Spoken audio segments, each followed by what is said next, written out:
আসসালামু আলাইকুম ষষ্ঠ শ্রেণীর শিক্ষার্থীবৃন্দ, আশা করি তোমরা ভালো আছো। বোর্ডের মধ্যে তোমরা দুটি অঙ্ক দেখতে পারতেছো। এই দুটি অঙ্ক তোমাদের কোনো বইয়ের অঙ্ক না। এই দুটি অঙ্ক যদি তোমরা মনোযোগ দিয়ে দেখো তাহলে তোমাদের যে তৃতীয় অধ্যায়ের যোগ বিয়োগ এবং মান নির্ণয়ে প্লাস এবং মাইনাস চিহ্নের ভুল হয় তাহলে আর হবে না। তাহলে চলো অঙ্কটি সমাধান করি। প্রথম অঙ্কটি এখানে রয়েছে। তো প্রথম অঙ্কটি করতে হলে আমাদের কোন কাজটি করতে হবে? আগে আমাদের ব্র্যাকেট গুলো উঠাই দিতে হবে। তো ব্র্যাকেট উঠানোর নিয়ম কি? ব্র্যাকেট উঠানোর নিয়ম হলো, কোনো ব্র্যাকেটের সামনে যদি প্লাস চিহ্ন থাকে তাহলে ব্র্যাকেটের ভিতরের কোনো চিহ্ন পরিবর্তন হবে না, ওই চিহ্নটা নামবে এবং ব্র্যাকেট উঠে যাবে। আর কোনো অঙ্কের ব্র্যাকেটের সামনে যদি মাইনাস চিহ্ন থাকে তাহলে ব্র্যাকেটের ভিতরের চিহ্নের পরিবর্তন হবে। কিরকম পরিবর্তন হবে? প্লাস থাকলে মাইনাস হবে এবং মাইনাস হলে প্লাস হবে। ঠিক আছে, তাহলে চলো অঙ্কটি সমাধান করি। তাহলে প্রথমে রয়েছে -5 এবং ব্র্যাকেট রয়েছে এবং এই ব্র্যাকেটের সামনে কোনো চিহ্ন নেই। তো ব্র্যাকেটের সামনে যদি কোনো চিহ্ন না থাকে তাহলে কি চিহ্ন ধরতে হবে? প্লাস চিহ্ন ধরতে হবে। তাহলে এই ব্র্যাকেটের সামনে যেহেতু প্লাস চিহ্ন রয়েছে তাহলে ব্র্যাকেটের ভিতরের চিহ্নের কোনো পরিবর্তন হবে না। তাহলে কি হবে? আমরা সমান দিয়ে লিখবো -5।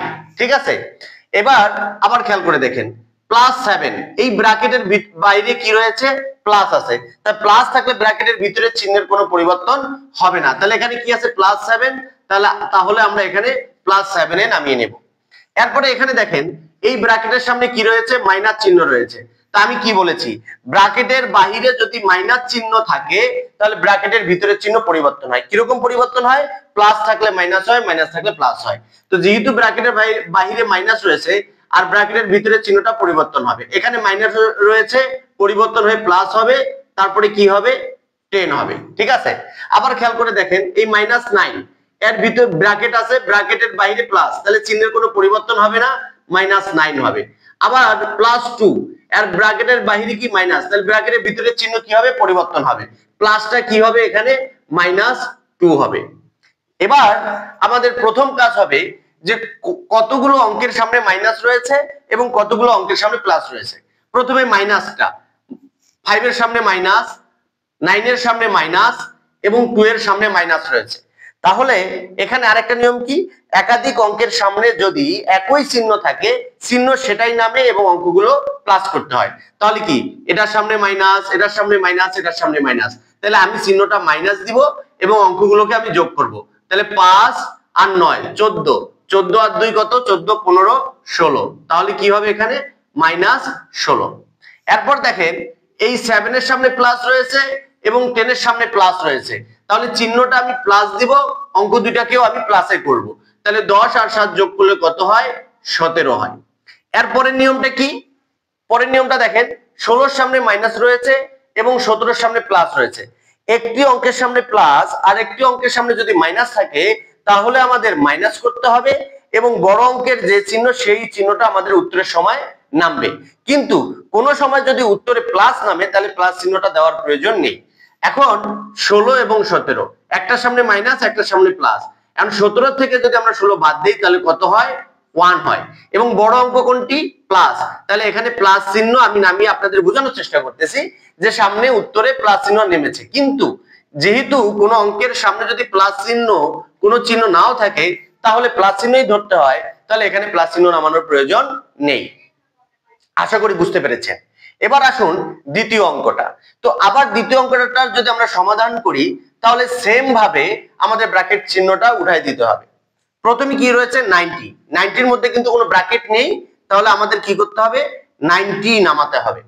এরপরে আবার ব্র্যাকেট রয়েছে, ব্র্যাকেটের সামনে কি রয়েছে? মাইনাস। আমি কি বলেছি? কোন অঙ্কের সামনে যদি মাইনাস চিহ্ন থাকে তাহলে ব্র্যাকেটের ভিতরে চিহ্ন পরিবর্তন হয়, প্লাস থাকলে মাইনাস হয়, মাইনাস থাকলে প্লাস হয়। তো এখানে যেহেতু প্লাস আছে আর বাহিরে মাইনাস থাকার কারণে প্লাসটা কি হবে? মাইনাস। কি হবে এখানে? 200। এরপরে কি? আবার মাইনাস, তাহলে ব্র্যাকেটের ভিতরে চিহ্ন পরিবর্তন হবে, পরিবর্তন কি হবে? -50। এবার খেয়াল করে দেখেন -100 এর মধ্যে ব্র্যাকেট আছে এবং বাহিরে কি রয়েছে? মাইনাস, তার ভিতরের চিহ্নটা কি হবে? পরিবর্তন হবে। এই মাইনাসটা তখন প্লাস হয়ে যাবে, তারপরে আমরা লিখব কি? 100। এখন আমাদের প্রথম কাজ কি? প্রথম কাজ হলো প্লাস এবং মাইনাস গুলোকে আলাদা করা। এই 90 এর সামনে কি রয়েছে? প্লাস, কারণ এর সামনে কোনো চিহ্ন নাই, তাহলে এটা প্লাস। আর প্লাস কোথায় রয়েছে? 100 এর সামনে প্লাস রয়েছে, তাহলে 100 আর 90, তাহলে 190, তাহলে আমরা লিখবো এখন 190। এবং এর সামনে প্লাস এর সামনে প্লাস, তাহলে সামনে প্লাস চিহ্ন নামানোর প্রয়োজন নেই। এরপরে দেখেন মাইনাস, এই 200 এর সামনেও মাইনাস রয়েছে, 50 এর সামনেও মাইনাস রয়েছে, তাহলে চিহ্নটা আমরা মাইনাস দেব এবং অঙ্ক দুটো আমরা যোগ করব, তাহলে 250। এবার দেখেন একটির সামনে প্লাস আর একটির সামনে মাইনাস, একটির সামনে যদি প্লাস হয় আর একটির সামনে যদি মাইনাস হয় তাহলে আমাদের কি করতে হবে, বিয়োগ করতে হবে। এখন 250 এর থেকে যদি আমরা 190 বাদ দেই তাহলে আমাদের কত হবে, 60 হবে। কিন্তু এখানে সবচেয়ে আরেকটা কোন জিনিস মনে রাখতে হবে, যে বড় অঙ্কের সামনে কি চিহ্ন রয়েছে। 190 এটা ছোট আর 250 এটা বড়, তাহলে বড় সংখ্যার সামনে যে চিহ্নটা সেই চিহ্নটাই এখানে নামাতে হবে, -60। আপনারা যদি এই অঙ্ক দুটি মনোযোগ সহকারে দেখেন এবং বুঝেন তাহলে আপনাদের তৃতীয় অধ্যায়ের যোগ, বিয়োগ এবং মান নির্ণয়ে কোনো ভুল হবে না। তো যদি বুঝতে পারেন তাহলে শেয়ার করে অপরকে শেখার সুযোগ করে দিবেন এবং ফলো দিয়ে পাশে থাকবেন। আর একটি কমেন্ট কিন্তু অবশ্যই করবেন যে বুঝেছেন নাকি বুঝেন নাই। তাহলে থ্যাংক ইউ ভেরি মাচ, আসসালামু আলাইকুম।